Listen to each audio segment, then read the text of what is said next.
നമസ്തേ. അഹമ്മദാബാദിൽ ക്രിസ്ത്യൻ പള്ളിക്ക് നേരെ സംഘപരിവാർ ആക്രമണമെന്നൊക്കെ മീഡിയ വണ്ണും മാധ്യമവുമൊക്കെ തള്ളി മറിച്ചുവിടുന്നുണ്ട്. ഈ സത്യം ചെരുപ്പിട്ട് വരുമ്പോഴേക്കും പച്ചക്കള്ളം 3 ആവർത്തി റൗണ്ട് പൂർത്തിയാക്കുന്നത് പൊളിറ്റിക്കൽ ഇസ്ലാം മാധ്യമങ്ങളുടെ അജണ്ടയായി ആഘോഷിക്കാൻ തുടങ്ങിയിട്ട് കാലമേറെയായി. ആ പരമ്പരയിലേക്കാണ് ഒന്നുകൂടി വന്നിരിക്കുന്നത്. അഹമ്മദാബാദ് സിറ്റിയിൽ മാത്രം ഏകദേശം 107 ക്രിസ്ത്യൻ പള്ളികളാണ് ഉള്ളത്. അതിൽ 36 എണ്ണം കേരളത്തിലെ പ്രശസ്തമായ പല പള്ളികളെക്കാളും വലിപ്പത്തിലും വിസ്തൃതിയിലും ഉള്ളതാണ്. 10 മുതൽ 12 ലക്ഷം വരെ മലയാളികൾ ഗുജറാത്തിൽ വസിക്കുന്നുണ്ട് എന്നാണ് ഇന്ത്യൻ എക്സ്പ്രസ് പത്രവും ഗുജറാത്ത് മലയാളി അസോസിയേഷനും ഒക്കെ പറയുന്നത്. അതിൽ വലിയൊരു വിഭാഗം ആളുകൾ ക്രൈസ്തവരാണ്.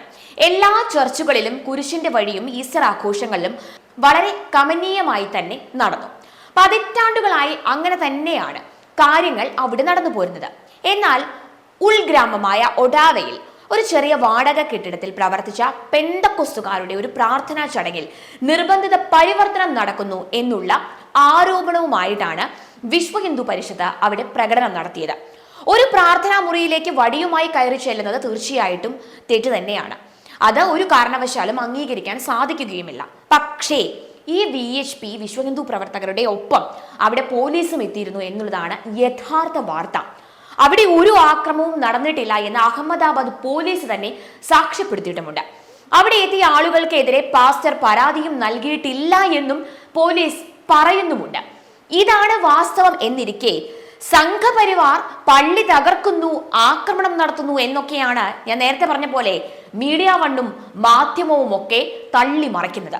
നിർബന്ധിത മതപരിവർത്തനം കുറ്റകരം തന്നെയാണ്. അതിനെതിരെ നിയമപരിരക്ഷയും ഉണ്ട്. ഔദ്യോഗിക ചർച്ചുകളിൽ അല്ലാതെ പ്രവർത്തിക്കുന്ന ഇത്തരം താൽക്കാലിക പെന്തക്കോസ്ത് മീറ്റിങ്ങുകളിൽ സംഘർഷമൊക്കെ ഉണ്ടാകുന്നത് ഇത് കാരണമാണ്. അതിനർത്ഥം ക്രിസ്ത്യാനികൾക്ക് ആകെയും പള്ളികൾക്കെതിരെയും ഒക്കെ കലാപമാണ് എന്നൊന്നും അല്ല. പക്ഷേ ഈ കുശാഗ്ര ബുദ്ധിക്കാരായ മൗദൂദി മാധ്യമങ്ങൾ ഇത്തരത്തിലാണ് വാർത്ത നൽകുന്നത് എന്ന് മാത്രം.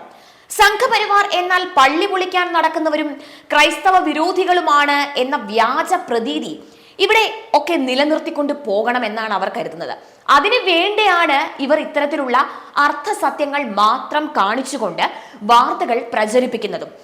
ഒന്ന് ആലോചിച്ച് നോക്കൂ, മണിപ്പൂർ വിഷയവും ഇവർ ഇങ്ങനെ തന്നെയാണ് ഇവിടെ കത്തിച്ചു നിർത്തിയത്. കുക്കികളുമായി പ്രശ്നമുള്ളത് മെയ്തികൾക്കാണ് എന്നും അവരിൽ വലിയൊരു വിഭാഗം മെയ്തേയി പാങ്കൽ എന്ന മുസ്ലിങ്ങളാണ് എന്നും ഇവർ ഒരിക്കലും പറഞ്ഞിട്ടില്ല.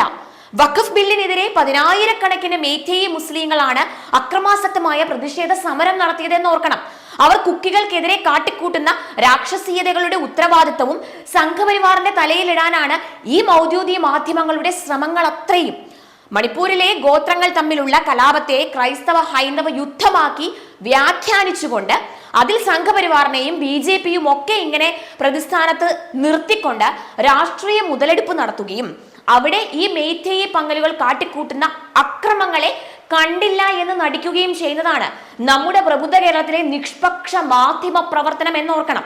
എന്നിട്ട് മുർഷിദാബാദിലും നാഗ്പൂരിലും നടക്കുന്ന ഇസ്ലാമിക തീവ്രവാദ ആക്രമണങ്ങൾ വെള്ളപൂശി ഇവർ അവതരിപ്പിക്കുകയും ചെയ്യും.